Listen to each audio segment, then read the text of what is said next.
Fantastic.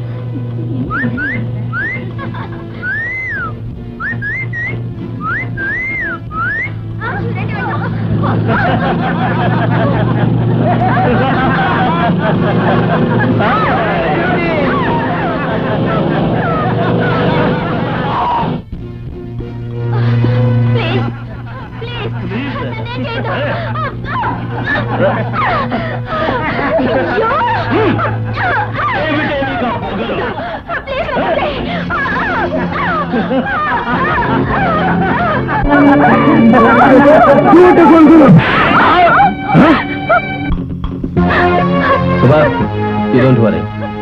Mohammed, pen కాగితంతో ఉండాల్సిన నువ్వు కత్తందుకుని ఓ ఆడదాని కేశాలు కట్ చేసి అవమానపరిచినంతలో నీకు ఒరిగేదేమీ లేదు. సారీ, హీరో జుట్టు కట్ చేస్తే ఇంకా బాగుంటుంది కదూ.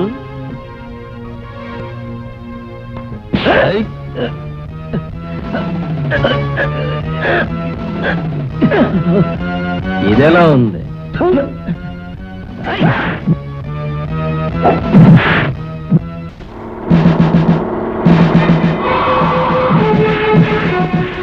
రండి గారు, ప్రతాప్ మహమ్మద్ ఇష్టం వచ్చినట్టు కొట్టుకుంటున్నారు సార్.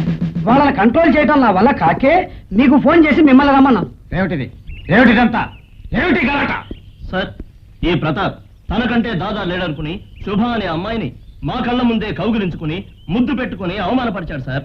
ఆవిడ తిరగబడిందని ఆవిడ జుట్టు కట్ చేసి పారేశాడు.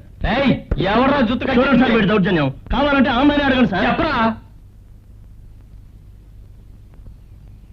చెప్పమ్మా, నిజం చెప్పు. చెప్పమ్మా, ధైర్యంగా చెప్పు.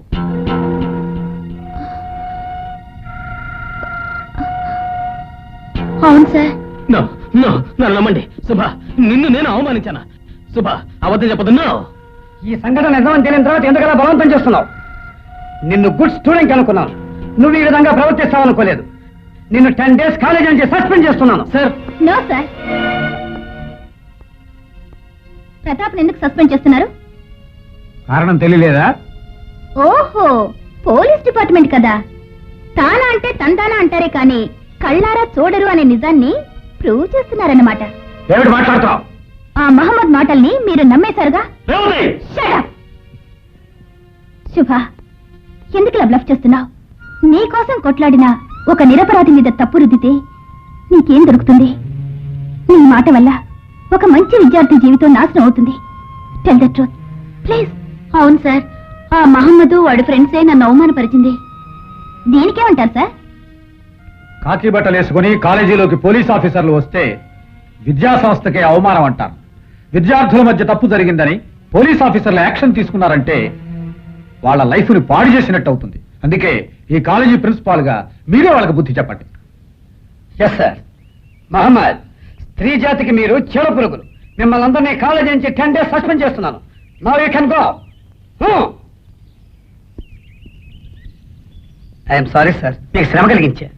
ఇట్స్ ఆల్ రైట్, వస్తాను.